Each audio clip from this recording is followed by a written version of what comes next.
12 रोटियां। कितनी रोटियां? 12। खुदा ने कहा कि अब तुम सब्त के दिन मेरे खादरों के लिए, मेरे लोगों के लिए, मेरे कामों के लिए तुम कितनी रोटियां लाना है घर में? कितनी रोटियां? कितनी? 12 रोटियां लाना, सिर्फ 12 रोटियां। और खुदा हर रोज कितना उन्हें दे रहा था? 15 टन। और खुदा कितने दिनों के बाद मांग रहा था? कितने दिनों के बाद मांग रहा था? सभी बोले कितने दिनों के बाद बोल रहा था? हफ्ते बाद, यानी 7 या 8 दिन के बाद सब्त के दिन तुम कितनी रोटियां मेरे लिए लाना? खुदा यानी कि आपने सुना था, अपने खादमों के लिए मांग रहा था कि मेरे खादमों के लिए लाना। और हफ्ते में कितनी रोटियां? कितनी? याद रखें। और वो भी किस दिन? कौन सा दिन? कौन सा दिन? सब्त के दिन। और बाइबल मुकद्दस बयान करती है कि वो भूल गए। वो खुदा से 40 बरस से खा रहे थे लेकर बेअबान में, ना कुछ करते थे, ना कमाते थे, ना कोई मेहनत मजदूरी करते थे, मुफ्त में। कैसे भाई? मुफ्त में वो कैसी खुराक खा रहे थे? कैसी? बासी? फ्रिज की लगी हुई या बदबूदार? तो कैसी खुराक खुदा ने दे रहा था? ताजा। अब जब खुदा की बारी आई तो वो भूल गए। वो कैसे बना? वो भूल गए। एक दो दफा उन्होंने सब्त के दिन हो सकता है कि 12 रोटियां खुदा की अकल में भेजी होगी कानों के लिए, खानों के लिए, लेकिन बाद में भूल गए। जरा गौर से सुनिएगा, बाद में मेरे साथ रहिएगा। बाद में क्या हुआ भाई? वो भूल गए। वो क्या हुआ भाई? और आप खुद कितनी खाते थे? 15 टन। वो आप खुद रोजाना की कितनी खुदा से लेते थे? 15 टन। और अपनी कितनी बारी थी देने की? हफ्ते में सिर्फ एक बार, और वो भी सब्त के दिन। और वो भी कितनी रोटियां? वो भी सिर्फ 12 रोटियां। और वो भूल गए। वो क्या हुआ? भूल गए। और इन बातों को देखते देखते नामिया की किताब, उसका नामा आप मेरे साथ निकाले तो उसकी 15वीं और 16वीं आयत में क्या नामिया की किताब में लिखा हुआ है? जरा मेरे साथ निकाले।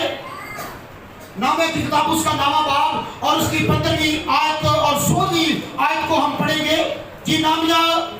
नामा बाब और उसकी 15वीं और 16वीं आयत क्या बयान करती है जी? बेटा पढ़े।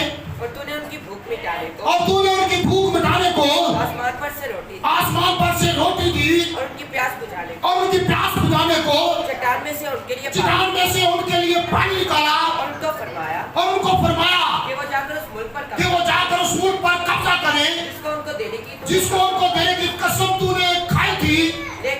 लेकिन उन्होंने और हमारे बाप दादा ने घमंड किया और गर्दन कश बने और तेरे हुक्मों को ना माना। तेरे हुक्मों को जब खुदा ने कहा मेरे लिए लाओ, तो फिर वो खुदा के हुक्म को टाल देते थे, वो भूल जाते थे और वो खुदा का हुक्म नहीं मानते थे। हालांकि बाइबल मुकद्दस बयान करती है कि खुदा हर रोज उन्हें रोटी देता था, हर रोज पानी देता था, हर रोज उनकी जरूरतों को पूरा करता था। लेकिन जब खुदा को देने की बारी आई तो वो भूल गए। क्यों बेटा? वो क्या हुआ भाई? वो भूल गए। वो खुदा को देना नहीं चाहते थे, वो खुदा को नहीं दे रहे थे, क्योंकि वो अपने आप को जो है वो गर्दन कश बना रहे थे। जो खुदा के साथ वफादार नहीं होता वो गर्दन कश होता है। गर्दन का कश किसे कहते हैं? गर्दन कश कैसे कहते हैं? जिसके अंदर घमंड हो, गरूर हो, तकब्बर हो, उसे कहते हैं गर्दन कश। जिन्हों पंजाबी में कहते हैं ये बड़ी आकड़ है, सही ना? पंजाबी में से क्या कहते हैं? ये भी आजकल बड़ी आकड़ी से कहते हैं गर्दन कश। और वो खुदा के साथ गर्दन कश हुए और खुदा के कलाम को ना माना, खुदा के कलाम को ना माना। इन सारी बातों को मद्देनजर रखते हुए मलाकी 30 बाब की 8वीं, 9वीं, 10वीं और 11वीं आयत क्या बयान करती है? हाँ जी, जरा निकाले मेरे साथ मलाकी की किताब, जो कि पुराने अहदनामा की आखिरी किताब है। मलाकी उसका 3रा बाब जब हम देखते हैं तो यहाँ पर क्या लिखा है? जब हम मलाकी की किताब उसका 3रा बाब और उसकी 7वीं आयत को जरा पढ़े तो क्या लिखा है? शाबाश पढ़े, क्या लिखा है? तुम अपने बाप दादा के याम से मेरे आन से मुनहरफ रहे और उनको ठीक है बेटा। यानी कि यहाँ पर मलाकी कहता है कि तुम अपने बाप दादा के अयाम से, अपने बाप दादा के दिनों से, अपने बाप दादा के वक्तों से मेरे हुक्मों को प्यार करते रहे, उनसे मुनहरफ रहे, उनको ना मानते रहे, उनको भूल जाते। तुमने नहीं बल्कि पूरी कौम ने मुझे ठगा। यहाँ पर लिखा है। हाँ जी, आगे क्या लिखा है? आगे मुबश्शिर इब्राहिम साहब इसको पढ़ने में रहनुमाई करेंगे। आगे क्या लिखा है जी? हाँ जी, तीसरे बाब की 8वीं आयत से जरा पढ़े तो क्या लिखा है जी? क्या कोई तीसरे बाब की 8वीं आयत की जी? क्या कोई आदमी खुदा को ठगेगा? क्या कोई आदमी खुदा को ठगेगा? क्या कोई आदमी खुदा को ठगेगा? लेकिन ਅਸੀਂ ਤਾਂ ਆਪਣੀ ਕਸਰ नहीं ਛੱਡਦੇ।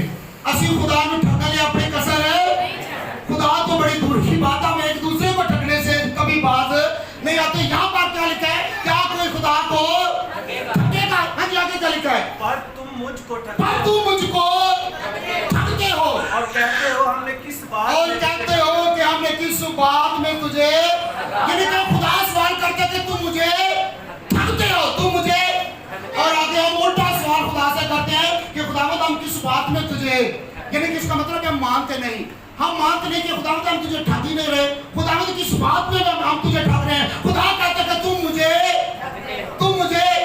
जरा वो देखे खरूज 16वें बाब की पहली आयत से 4थी आयत में, खुदा उन्हें मुसलसल और तसलसल से सुबह शाम रोटी बोटी पानी सब कुछ दे रहा था, उनकी जरूरतों को पूरा कर रहा था। लेकिन जब खुदा की बारी आई तो वो भूल गए। क्या ये खुदा को ठगना नहीं?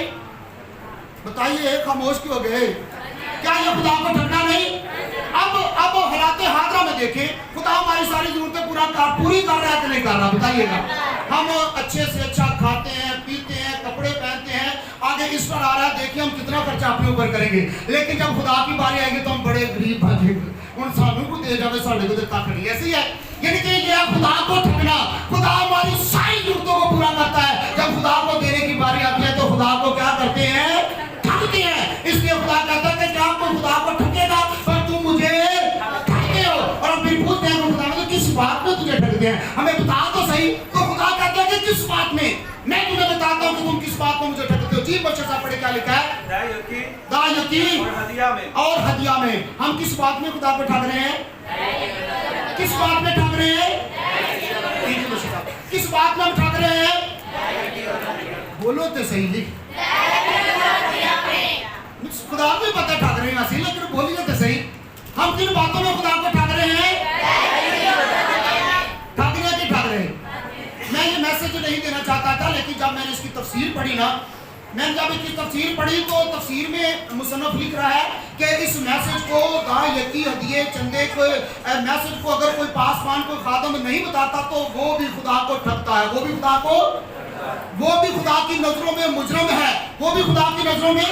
जब मैंने इस बात को पढ़ा कि जो इस पैगाम को, इस कलाम को लोगों तक शेप बयान नहीं करता, आगे लिखा कि वो लानती है। वो क्या है? जो खादिम इसे नहीं सुनाता वो भी लानती है, और जो सुनकर कबूल नहीं करता वो भी। बाइबल मुकद्दस में से देखेंगे, बाइबल मुकद्दस में से देखेंगे। जी बशीर साहब आगे का लिखा है कि यानी क्या लिखा है? हाँ जी बशीर साहब क्या लिखा है जी?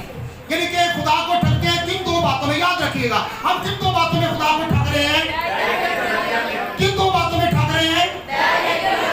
दायकी और आप फैसला करें, ठग रहे हैं कि ये नहीं ठग रहे हैं?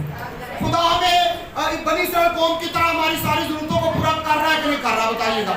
अच्छे से अच्छा खाना, अच्छे से अच्छा पहनना, और फिर आना जाना रिश्तेदारों में सब कुछ हम कर रहे हैं, ऐसे है ना?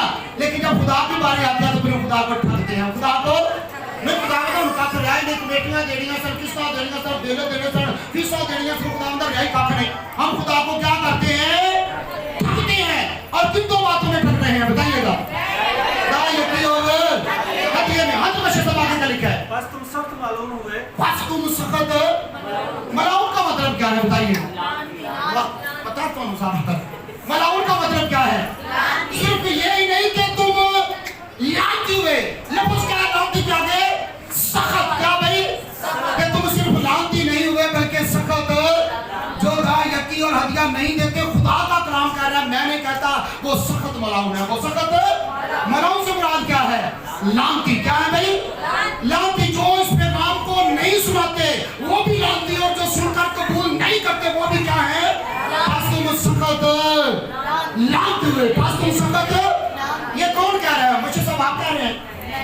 तो सादरे बशीर साहब का ख्याल करो, ये किसने ये कलाम लिखा है?